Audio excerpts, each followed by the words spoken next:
स्वागत है आप सभी का आपके अपने यूट्यूब चैनल धर्म एजुकेशन पर। तो दोस्तों, आज का हमारा टॉपिक है आगमन और निगमन विधि। आगमन और निगमन शिक्षण विधि जो होती हैं, ये जो एग्ज़ाम में पूछे जाते हैं, चाहे वो यूपी टेट हो या सुपर टेट हो या सी टेट हो या कोई भी स्टेट का टेट हो, उसमें सबसे ज़्यादा क्वेश्चन पूछे जाते हैं आगमन और निगमन विधि से। तो चलिए हम लोग इसको कवर करते हैं आज। बहुत ज़्यादा डिटेल में तो नहीं, लेकिन जहाँ से क्वेश्चन बनते हैं यहीं से क्वेश्चन लगभग 90% यहीं से क्वेश्चन बनते हैं। तो इसको हम लोग कवर करते हैं आज। तो ये आगमन विधि है, आगमन शिक्षण विधि। इसके जनक कौन है दोस्तों? इसके जनक अरस्तु माने जाते हैं। इसके जनक कौन माने जाते हैं? अरस्तु। आगमन विधि उस विधि को कहते हैं, आगमन विधि दोस्तों, आगमन शिक्षण विधि उस विधि को कहते हैं किसी विशेष तथ्य को निरीक्षण तथा विश्लेषण द्वारा सामान्य नियमों का निर्माण किया जाता है। क्या होता है इसमें दोस्तों? आगमन विधि उस विधि को कहते हैं जो किसी विशेष तथ्य को निरीक्षण द्वारा तथा विश्लेषण द्वारा सामान्य नियमों का निर्माण किया जाता है।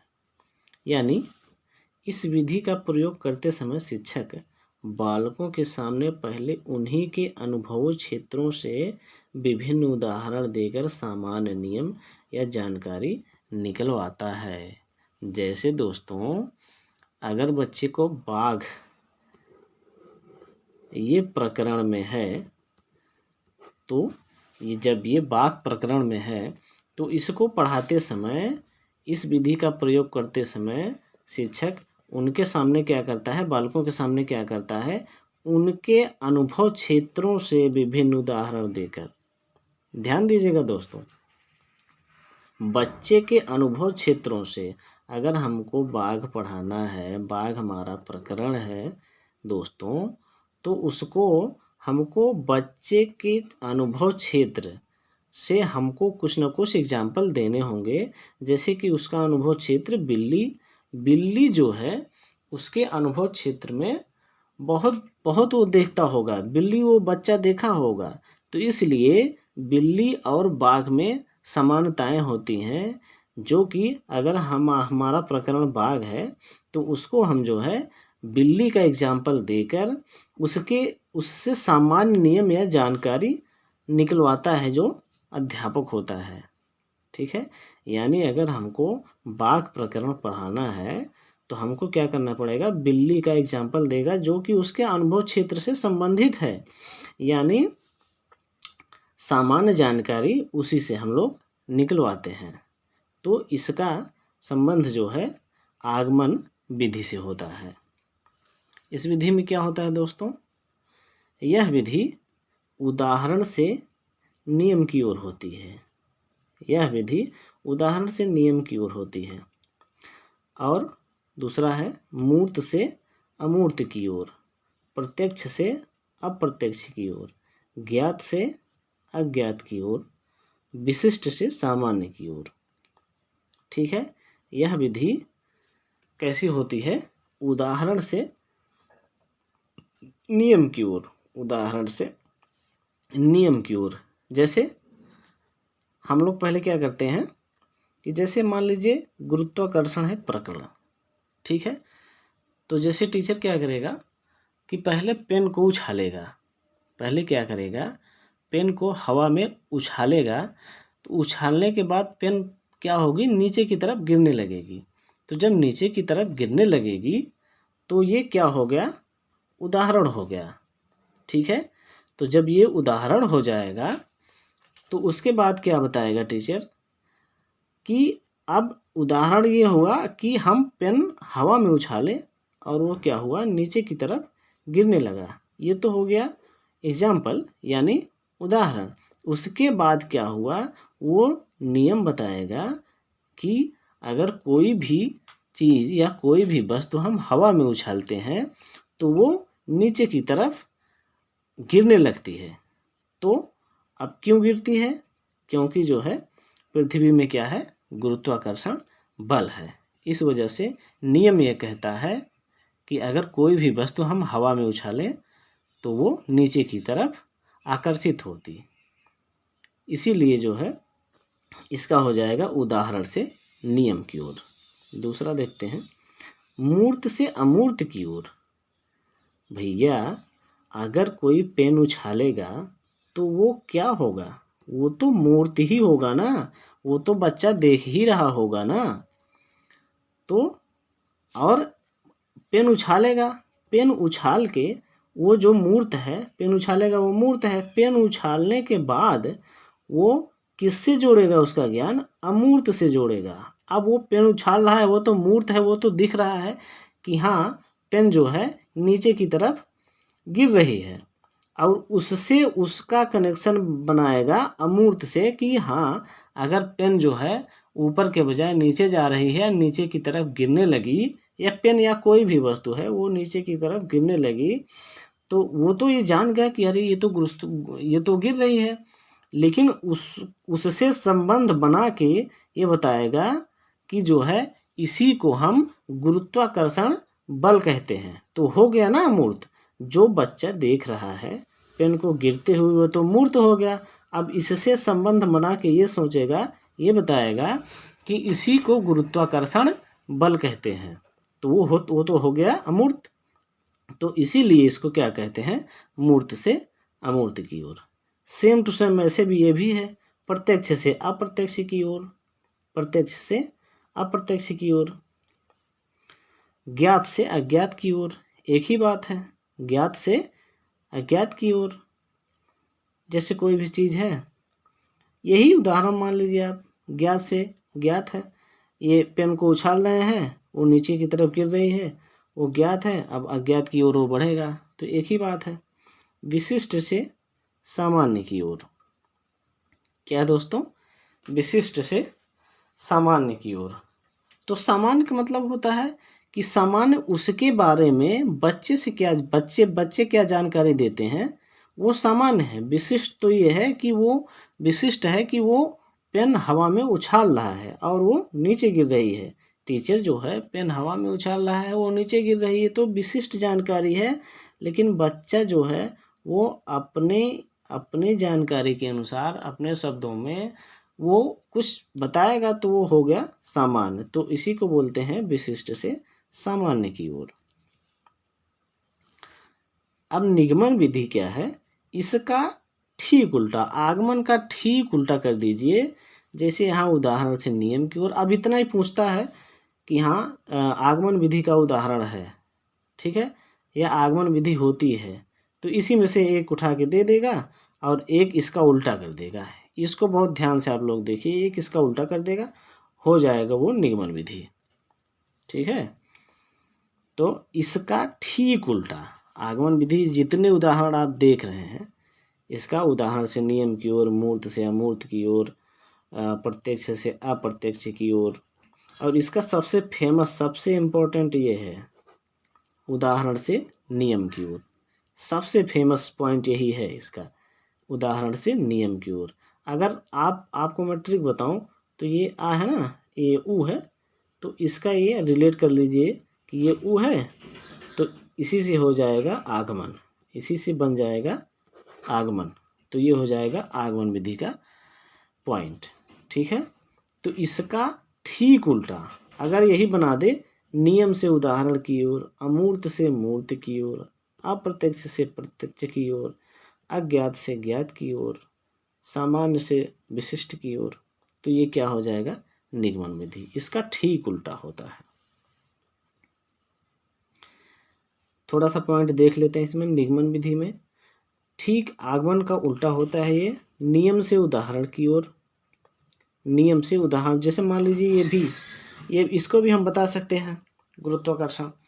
जैसे हमने उसमें बताया था आगमन विधि में कि आगमन विधि में टीचर पहले जो है वो उदाहरण देकर पहले पेन उछाल दिया उसके बाद पेन नीचे गिरने लगी, बच्चा देखा, उसके बाद उसको बताया कि हाँ गुरुत्वाकर्षण में कोई भी वस्तु अगर हम उछालते हैं वो नीचे की तरफ गिर रही है, तो इसका मतलब नीचे की तरफ या पृथ्वी में गुरुत्वाकर्षण बल है। ये तो हो गया उदाहरण। तो उसके बाद जो बताया कि हाँ कोई भी वस्तु हमने पहले जो उछाला वो वस्तु नीचे गिर रही, बच्चा देखा, ये तो हो गया उदाहरण। उसके बाद जब वो बताया कि हाँ कोई भी वस्तु अगर हम हवा में उछालते हैं तो वो नीचे की तरफ गिरती है, तो ये हो गया नियम। तो उदाहरण से नियम, यही नियम अगर हम पहले कर दें, यही नियम अगर हम पहले कर दें दोस्तों, ध्यान दीजिएगा, यही नियम अगर हम पहले कर दें कि जैसे मान लीजिए हम ये कह दें कि कोई भी वस्तु अगर हम हवा में उछालते हैं तो वह नीचे की तरफ गिरती है, इसी को हम गुरुत्वाकर्षण बल कहते हैं। तो ये हो गया जैसे, उसके बाद लिख दे या उसके बाद बोल दे जैसे, कि जैसे अगर हमने ये पेन उछाला, तो जैसे जो उदाहरण हुआ वो लास्ट में दिया और नियम जो है वो पहले बता दिया। तो इसका ठीक आगमन का ठीक ये उल्टा निगमन होता है। ठीक है, अब इसका ये मत सोचिएगा, अब इसकी ये जो निगमन विधि है इसके भी जो है अरस्तु ही होंगे। ठीक है दोस्तों, आगमन निगमन विधि दोनों के जनक अरस्तु ही होंगे, इसको ध्यान दीजिएगा। इस विधि में बालक को कई प्रयोगों से गुजरना पड़ता है, कई प्रयोग है।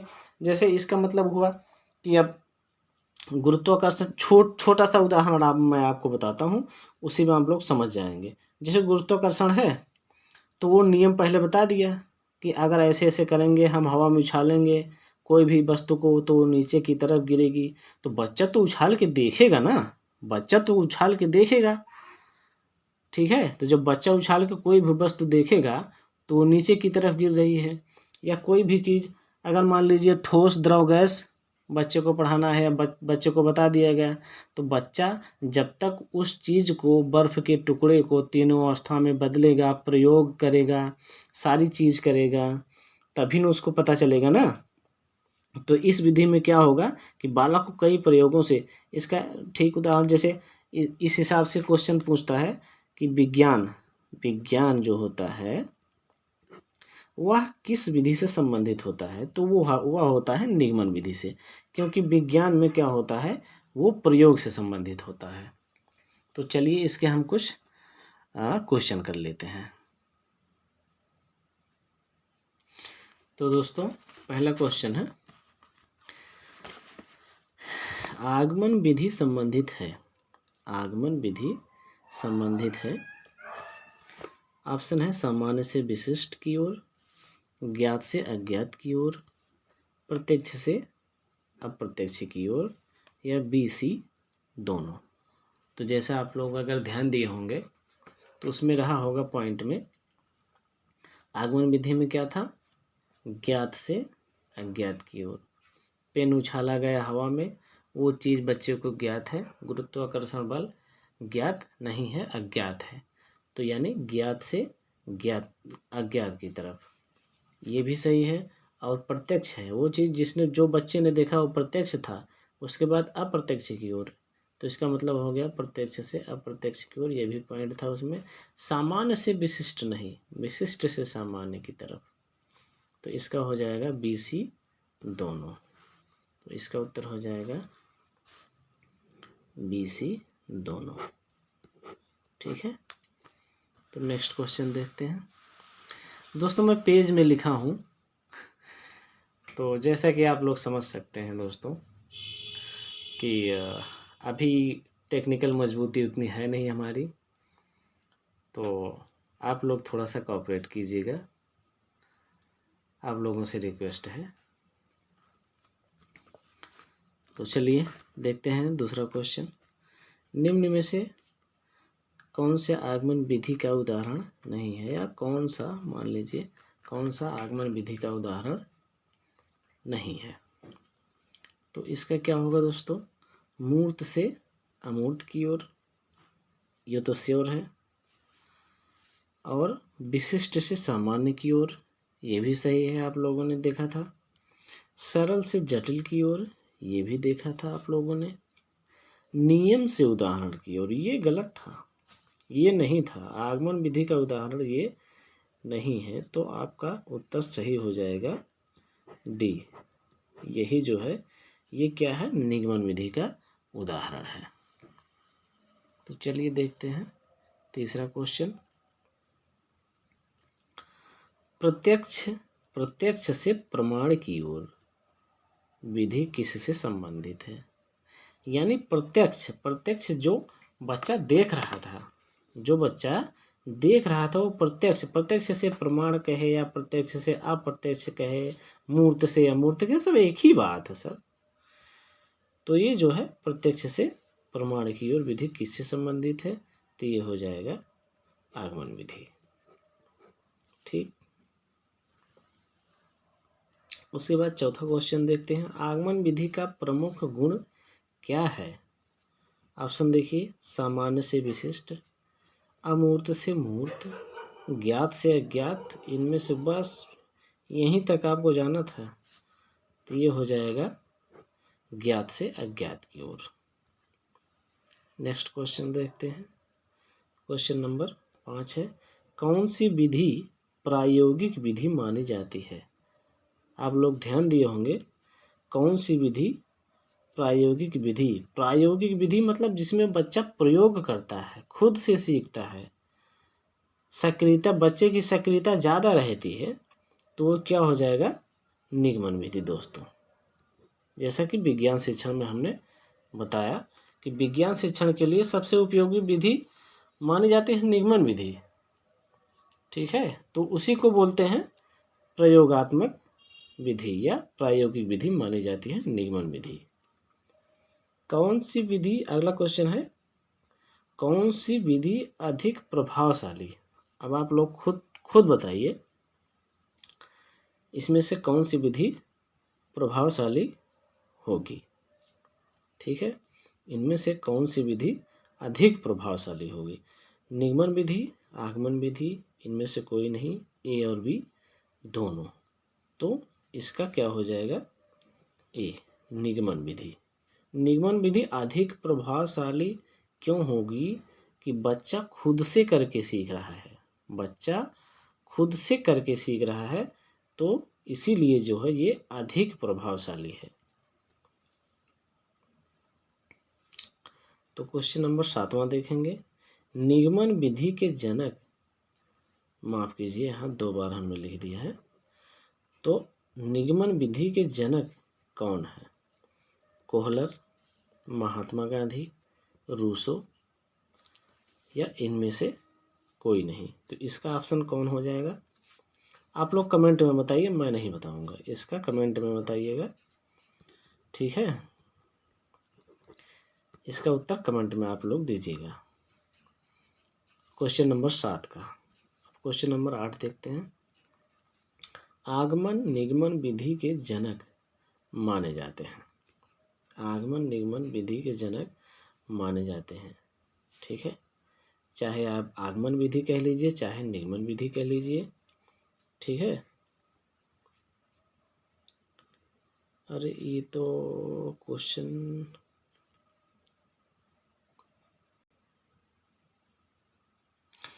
तो इसका देखिए, आगमन निगमन विधि के जनक माने जाते हैं अल्बर्ट आइंस्टाइन।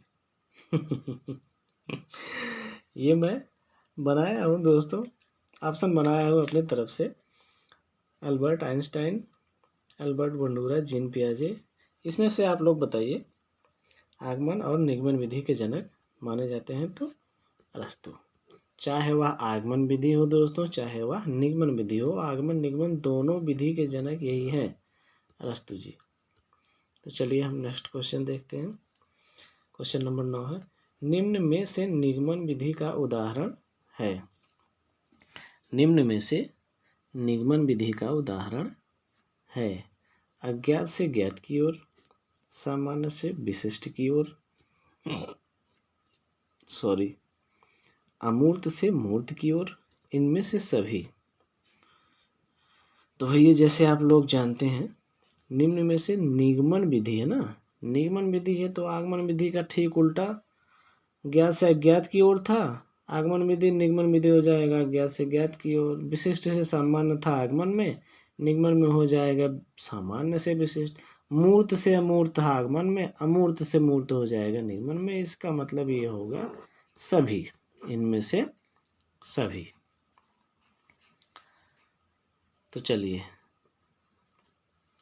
क्वेश्चन नंबर 10 देखते हैं। विज्ञान शिक्षण से संबंधित विधि है। जैसा कि हमने पहले बताया है, विज्ञान शिक्षण से संबंधित विधि कौन सी मानी जाएगी? निगमन विधि मानी जाएगी दोस्तों। देखिए क्वेश्चन नंबर 11 देखते हैं। नियम से उदाहरण की ओर संबंधित है। नियम से उदाहरण की ओर, यह जो शिक्षण विधि है यह किससे संबंधित है? आगमन विधि से या निगमन विधि से या दोनों से या नन ऑफ दिस, किसी में से नहीं। तो इसका बताइए। तो नियम से उदाहरण, उसमें क्या था? पहले उदाहरण देता था आगमन विधि में, और इसमें क्या हुआ? नियम से उदाहरण की ओर जाते हैं, तो क्या हुआ?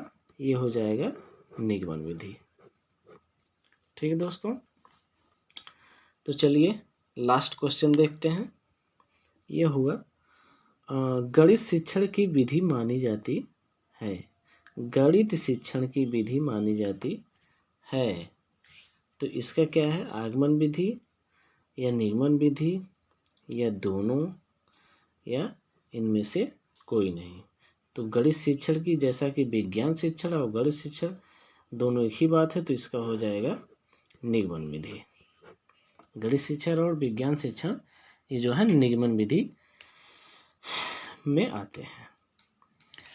तो आई होप दोस्तों आपको ये वीडियो बहुत अच्छी लगी होगी। तो आपसे हम्बली रिक्वेस्ट है कि आप इस चैनल को सब्सक्राइब कीजिए, लाइक कीजिए और दबा के शेयर कीजिए दोस्तों। तो ऐसे ही महत्वपूर्ण टॉपिक के साथ मैं वीडियो लेकर आता रहूँगा।